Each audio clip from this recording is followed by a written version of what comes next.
Are you prepared to break free from the conventional notions of luxury and wealth? Unlock the secrets to managing and growing family wealth while preserving legacy. Welcome to Beyond Wealth. Welcome to another episode of Beyond Wealth, Innovating for Life Elevation. Today we have Lisa Casson and Julia Hudson, two amazing co-founders who specialize in raising executive success through exceptional support roles, expertly matching talent, and future-proofing leadership teams for a lasting impact. Ladies, welcome. Thank you. Thanks for having us. Yes, thank you, Jonathan. Yeah, and I love this opportunity to do this with you guys. I'm a big fan of women-led companies, and I love your mission. I love what you guys have been able to do for the industry. So kudos to you guys. I really do appreciate everything that you do at Pennyworth. Thank you. Awesome. So I like to start with a rundown. So if you guys could share your company, your roles, how long you've been doing it, and your team size for our listeners today. Sure. I'm Julia Hudson. I am co-founder and CEO of Pennyworth. And I'm Lisa Casson. I am a co-founder and the COO of Pennyworth.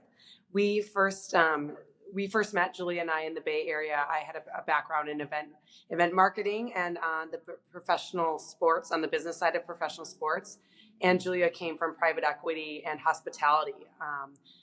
Originally from the East Coast, Julia and I was originally from the Midwest. We met in the Bay Area supporting tech CEOs, and inside the office of Marissa Meyer, the CEO at the time of Yahoo, is where we worked together and partnered in being co-executive assistants supporting Marissa. Awesome. And is it's just your team size as far as you guys? It's just the two of you. We have two contractors who work for us, but generally speaking, if you hire Pennyworth, you get Lisa and myself. Awesome. Yes. And I know that, in executive search and what you guys are doing, it's always great to be able to have that level of relationship with the company. So that's awesome. One of the things I like to kind of follow on with here is, and Lisa, you started to kind of touch upon it, your guys' background. You guys are obviously very passionate about what you do, and would love to hear your backstory and any maybe inspirational moments that led you to founding Pennyworth.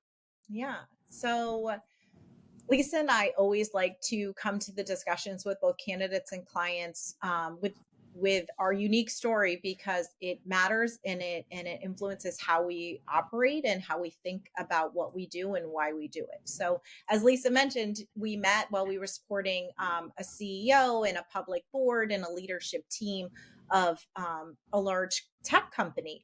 That's all very meaningful. Not only were we at junctures in our careers that where our support was so meaningful, but our backgrounds also supported us and where we were at that point and how we got there ourselves. We were able to take those experiences and those insights and apply it to what we do. We're passionate about what we do. We know what it's like to sit in those seats and do those jobs. That's meaningful. We come to these discussions with our eyes wide open. We're not just trying to match a job description and a resume. We are not a large recruiting agency that sort of puts piles of jobs on top of each other, a dime a dozen.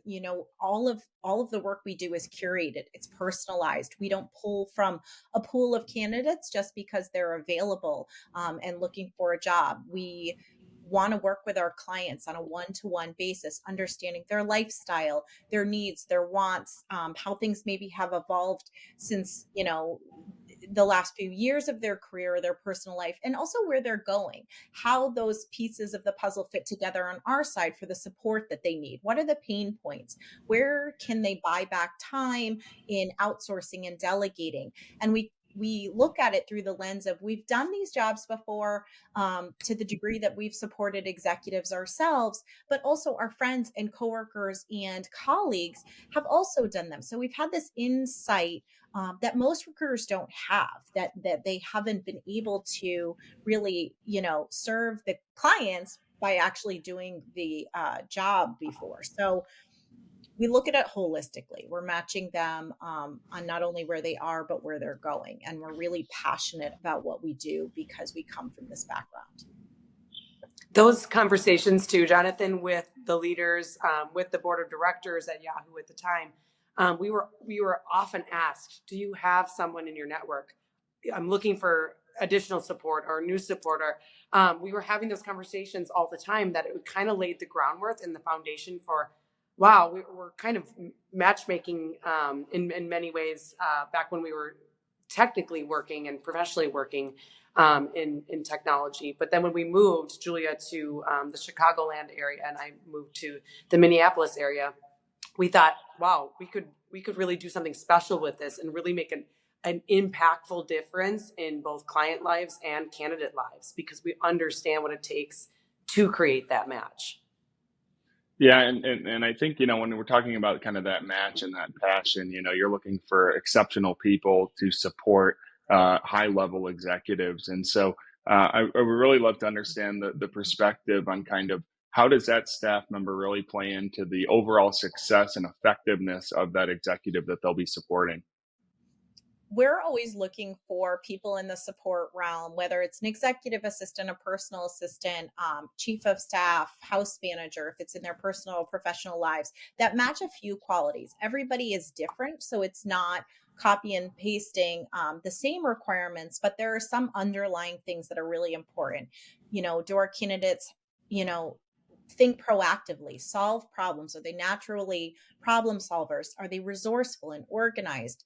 What is their communication style like? Will it match our executive and sort of how they function and how they operate? Are they trustworthy? Can they understand what discretion and confidentiality mean at this level?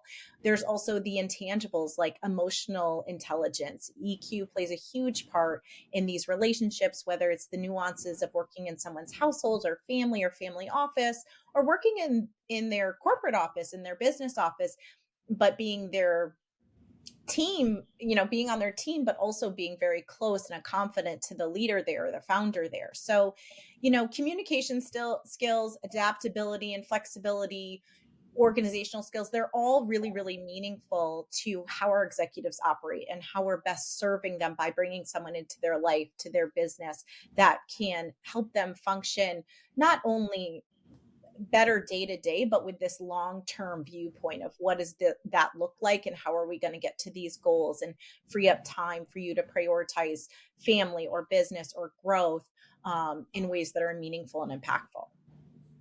And I think, I'm sorry, go ahead, Lisa. I was just going to say, and piggybacking on Julia's comments too, with our clients and her comment about how everyone's needs are different.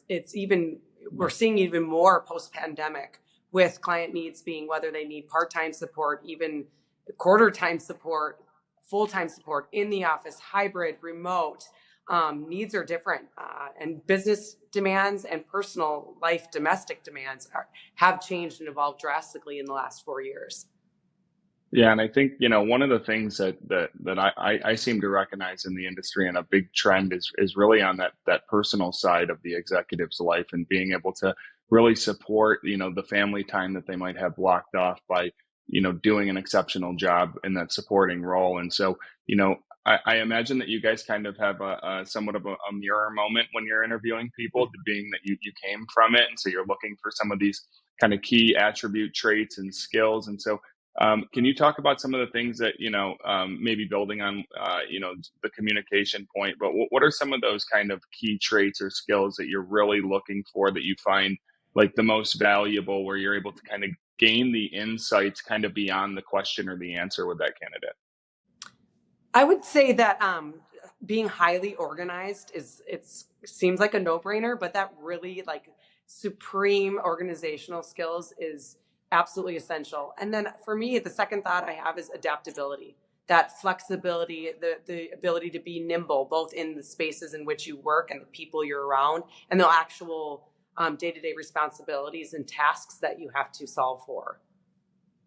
I would agree with Lisa. Being agile, being nimble, supporting executives who have very dynamic lives. It might be that you've planned an entire day of meetings and a lot of business focused endeavors and commitments, and they come in and they say like, hey, I'm going to fly to New York tonight, can we cancel everything, move it, can get me some dinner reservations, and I'll be on my way, sort of. And just being able to accept that in a way that is most helpful and can move the ball forward in whatever direction the executive needs at that time, but even the long-term view of what that is. Our clients, their lives evolve.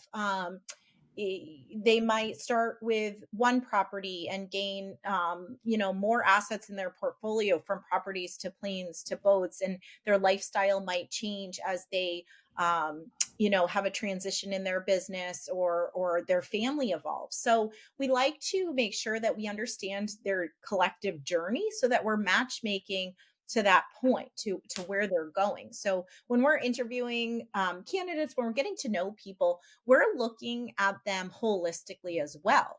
What is their communication style like? Even down to, what did their email say? How was it written? How quickly have they responded to us? Is this going to match what the executive needs? We're not looking for the same thing over and over again, but does it match the expectations of that executive and the style of that executive? Some executives are, one way and want one thing from a candidate, and some want something else. So we're really looking for that, as Lisa said, like resourcefulness and style and adaptability. Sometimes that comes out in the ways that they present information and organization to us, and the way that they respond to things and show their agility or flexibility and understanding of a situation. Yeah, and something that's so important to myself, to our listeners, is again that legacy preservation. And you guys just kind of talked about the natural evolution and change of either the executive or the family office or a group of executives. When you start talking about kind of future proofing a leadership team when it comes to that supporting staff, I'd really be interested to kind of understand, like, how do you see that landscape kind of changing, in business today, and also kind of really interested to understand your process. I imagine you're approached both by clients and by applicants at the same time, and so how do you guys kind of go about both vetting a client and vetting an applicant, and then being able to kind of create that happy marriage from a future proof perspective, and trying to cover that evolution moment? Jonathan, I'll touch on the comment about legacy first. At Pennyworth, Julia and I have we've established a collective vision of, we want, both for our clients and our principals and our executives and our leaders, as well as our really high performing, seasoned, experienced candidates, we want them both to have that beautiful longevity. Whether that means that's a 5 years, 7 years, 20 years, it's all kind of dictated based on what they're both looking for. But longevity is what we hang our hat on. We are our goal, our short-term goal, is to have a long-term investment for both of them in not only their day-to-day lives, but really their legacy, both for them and for their families. Touching on that, I think meeting them where they are is where we always start, right? What are your pain points today? What's going on in your family or your business? And what are we problem solving for today? What kind of job are we coming up with? What kind of candidate? And making sure that we're complementing their current needs. But to Lisa's point, we are looking ahead into the future with them, because we want this person to come into their lives and be a utility player that can match where they are now, but also where they're going. That is not always 100% what is going to happen in the long-term map. We'll be honest with clients. Right now you're starting with an executive assistant or a personal assistant, maybe a family assistant. But as you acquire new properties or assets, or as your children get older, those needs will change. We might in 4 years be looking at a house manager or chief of staff or an estate manager with you. And that's okay if it's not the same person. It could be, and we'd love, to find someone who can evolve with you, but it also might be that you're just adding to your team. So what does that look like for your family and long term? And how are you setting your family in life or family office up for success long term. Sometimes we're coming at it and just meeting where you are today with the knowledge that as your needs and lifestyle evolve, we might be adding to the team and bringing in different experts and different sort of players on the team that can add to their life and management of business or assets. So we want them to, Lisa and I sort of joke, we're not into repeat clients, we're into referral clients. We don't want you to come back because you're replacing someone we've placed with you. We want you to just be happy and be adding to your team or referring us to your friends. So we do like to have this honest, safe space with our clients for them to be able to share as much about themselves as they can and their life and where they're going and their vision and their goals and hopes and dreams, so that we can really like match our work to their journey. Yeah, and I love that one step at a time approach. And now you're combining that with a long-term relationship. So as that executive's needs change or their business or family office evolves, you're going to be there with them, kind of, taking that next step with them and figuring out what's right for them. So, when you talk about kind of longevity of the supporting staff member that you've placed there, or even augmenting and adding to that, is there, like, do you guys offer, again, I can only imagine with your background, you could potentially offer supporting training for that staff member to kind of meet that client on that next step, knowing that you've kind of seen that evolution on one side from the executive, and helping kind of up level that support staff to maintain that longer term relationship with someone that they probably have a deep seated relationship at that point. Absolutely. We definitely offer one-on-one coaching with our candidates. And actually for our clients too, we're always there as a sounding board for our clients. What does retention look like this year? What does growth look like for this candidate? How can we help for that longevity and larger impact? When it's, beyond our realm, if they want their house manager to also, have some experience that maybe is outside of our day-to-day realm, such as more hospitality focused needs. It might be like, hey, I want them to, be able to serve and support, an event at my house in a very, very formal way. We might bring in an expert, but we have all the resources and context that they would need along the way for that. So we curate it alongside our executive and what they need. So now it's a perfect world. I've hired Pennyworth. You found me the perfect staff member. I'm now, my life is now shifting. You're along the ride with me. You're along for the ride with me. But that's a perfect world, right? So for our listeners out there, if you need staffing, we're here with Lisa and Julia from Pennyworth, and they are my recommended choice, and they should be your number one go-to if you have these needs. But let's talk about an imperfect world, because that's what we live in. So I'd love to get some perspective from you guys and kind of some of the common challenges, not only that the organization faces, but specifically with integrating support roles, both with leadership teams that may have had a support role, or newer leadership teams that have not had support yet and have to kind of go through that process, and how you guys are kind of addressing those challenges with both your clients and your placements. Sure. I think the biggest challenge, and people don't see it as a challenge or don't embrace it as such until you realize, shoot, I didn't do this. But it's investing the time and energy and really intentful focus on onboarding. When you first introduce a support professional, whether that's a personal assistant in the home, whether that's an executive assistant at the office, chief of staff, an estate manager, when you're first working together, those first weeks, those first months are critical from a communication standpoint, for expectations on both sides, to understand what the easiest way of communication day to day is. Some clients prefer phone calls versus, a Slack or text messaging or one-on-ones, that are biweekly, whatever that cadence of connection where the support professional can get the answers that they need as they're doing their day-to-day work from the principal. Whatever that is, it needs to be established, and it will set both the client and the executive and that support professional up for success for really years to come. But it's the time that you establish the trust, the inherent understanding of what each needs to be their best self to each other in that working relationship and partnership. I would say that's critical. I would agree with Lisa and echo the sentiments that I think a lot of clients come to the table and think it's really daunting to bring someone in, and then you have to tell them everything and train them. And honestly, isn't it easier for me to just do it myself? Like, why I'm going to spend so much time telling this person what to do and how to do it?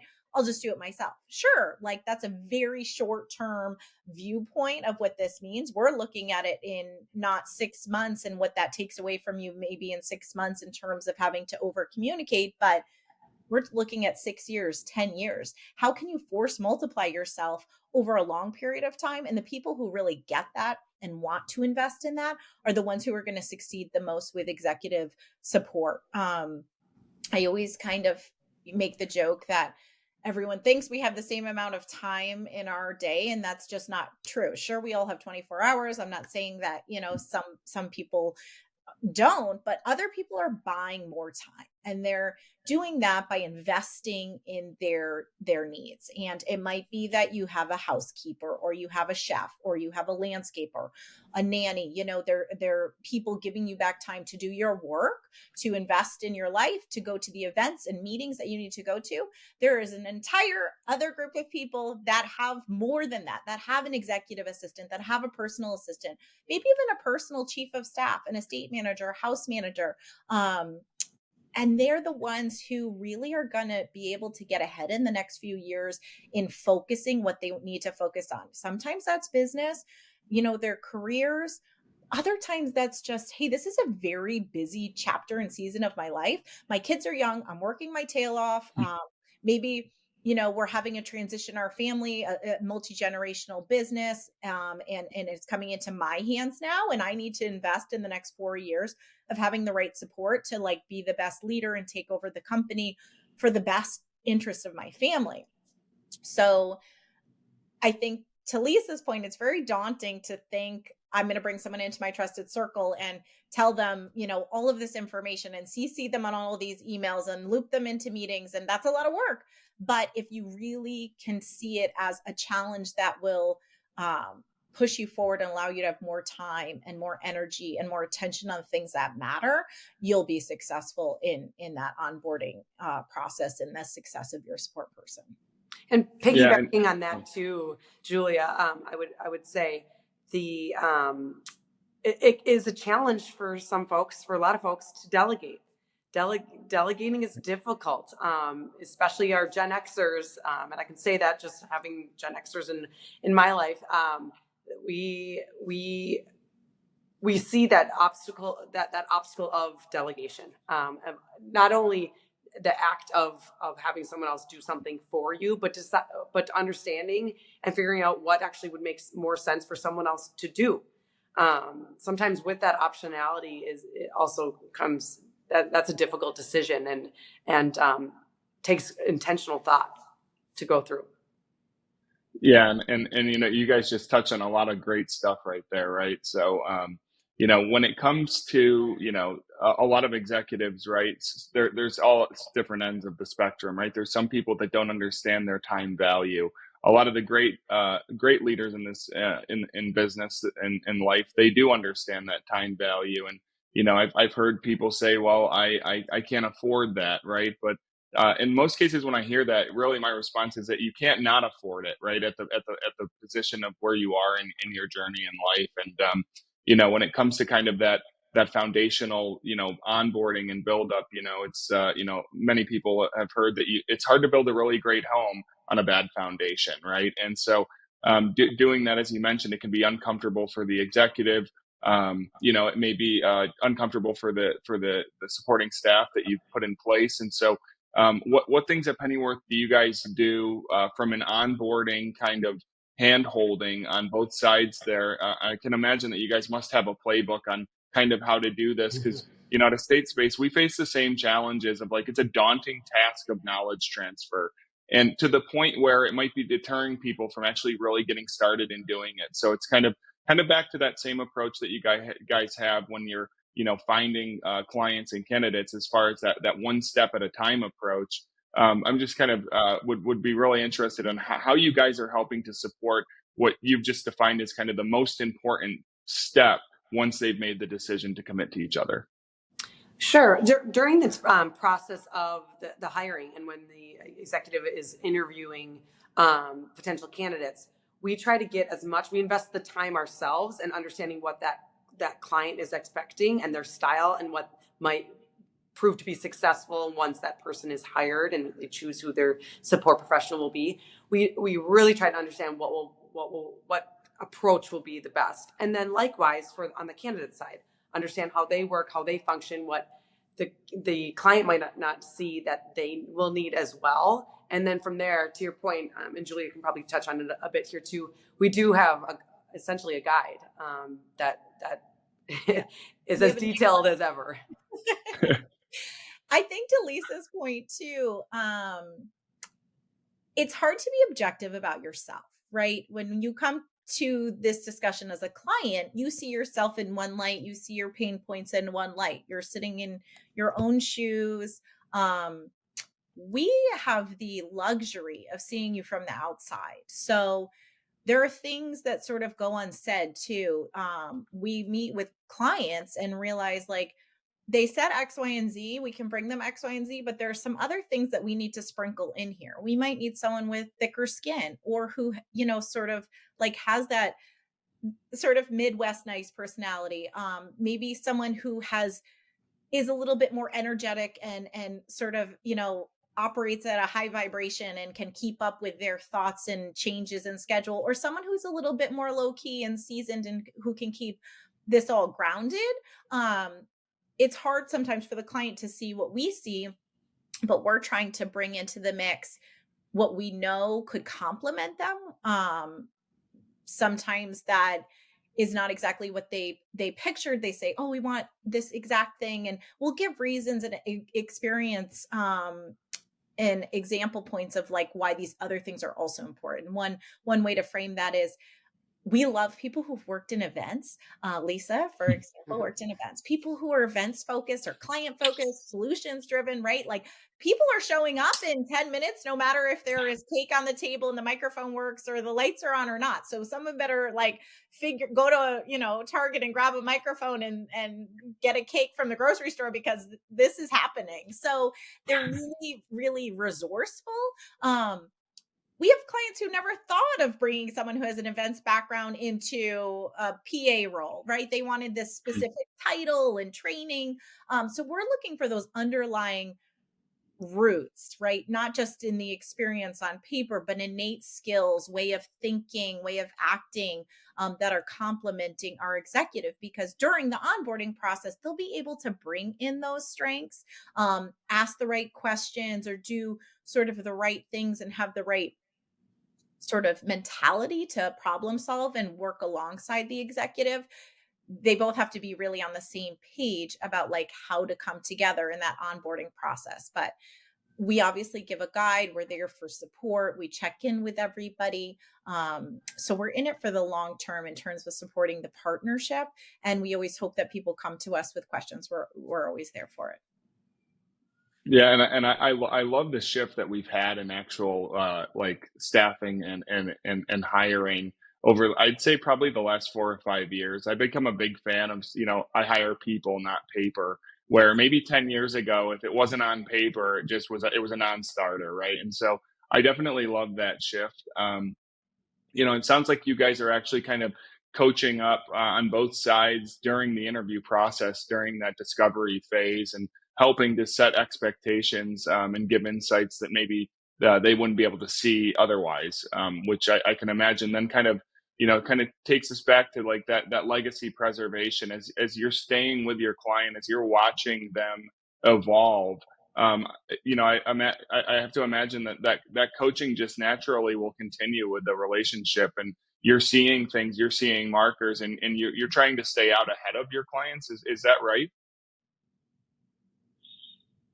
Absolutely. I think we take a very we're here when you need us, if you need us, if you don't need us, and we don't want to. This is once, of course, they've hired their support professional. we by no means want to bother them, but we do check in on both ends and say, how are things going? And from there, we can kind of understand what each needs, if anything, to help them along in those first few months, especially first few weeks, few months, especially. We're in the business of saving people time and energy and their resources. And so if they would like a phone call, a video chat, in email communication, some clients really do appreciate a long novel from us of what we think might be prudent for them to consider. So again, it goes back to each client and each candidate and each relationship partnership is so unique. Yeah. No, that's wonderful. So now let's go beyond wealth with you ladies here. So I'm always interested. I know our listeners are. You guys are very busy. You're founder led, so you're highly involved on a daily basis. But what are some of the things that you guys do personally to go beyond wealth and really focus on your own personal kind of mental, emotional, physical health? I think Lisa and I both probably agree that trusting the people around us and investing in the relationships that support us holistically is really important to both of us. Melinda Gates said, she has a trusted circle of friends she calls the Truth Council that help her navigate decisions and kind of come to the table with honesty and wisdom. And we probably both take inspiration from that idea and concept. We find good people. We like good people. We invest in the relationships around us and with each other. I think that relates a lot to how we work and why we like what we do, because it is all about that holistic support around you, whether it's your colleagues or your spouse or your friends or your neighbors. We take time to make sure that we're in okay space to do our best work because we have good foundations at home and in, the community around us and with our friendships, and take the time and energy to make sure that we've had what fills our cup up to do good work and do good by other people. We both have a lot of integrity around what we do, but also who we are and how we treat other people. So I think, we both have wonderful children and husbands and friends, and we're probably more than blessed in many ways. And we reflect on that and try to give back to that. And on a more granular level, I find myself being most centered and balanced with some type of nature, some type of outdoors, if at all possible. And that's year round. And then also with an intentionality around planning and the calendar. And that's probably the personal assistant, executive assistant in me that I am happiest when I see my paper analog for life calendar and I can truly see what the next few weeks and months look like for my family, for my friends, for any trips or for hosting guests, whatever that might look like. So getting into the more personal weeds there, that is what I enjoy the most is forecasting and looking ahead. We're both in a season of life, like as Julia mentioned, with families. We have young children, and I have one child and Julia has 3 children. So it's a fun time of life and season of life to be able to caretake and to grow a family and have a family, and then also have a business that we're growing and developing and taking care of very similarly. I just had to laugh about the paper calendar because Lisa and I think calendaring is therapeutic for both of us, which is really why we're good at planning and doing what we do, I think, in terms of logistics and time management. But she's a paper person and I have 19 digital calendars that overlay each other. I just had my calendar up the other day. My son asked when we could go do something and I was like, let me look at my calendar, and I held it up and he, in 7-year-old form, oh my gosh, holy cannoli, what is that? It's just red and green and yellow with lots of writing. But I think we both like to find time on a granular level to work out, see our friends, have dinners. But we both get energy too from what we do, which is relationship based. Yeah, that's wonderful. Well, it sounds like you guys are taking care of yourself and your family and filling that cup up and then going to work and looking to do the same for the people you support. So where can our listeners find you guys? Our website is the best place to find more information about us. That's pennyworthprojects.com. You can also shoot us an email at hello@pennyworthprojects.com. That will go to Lisa and myself.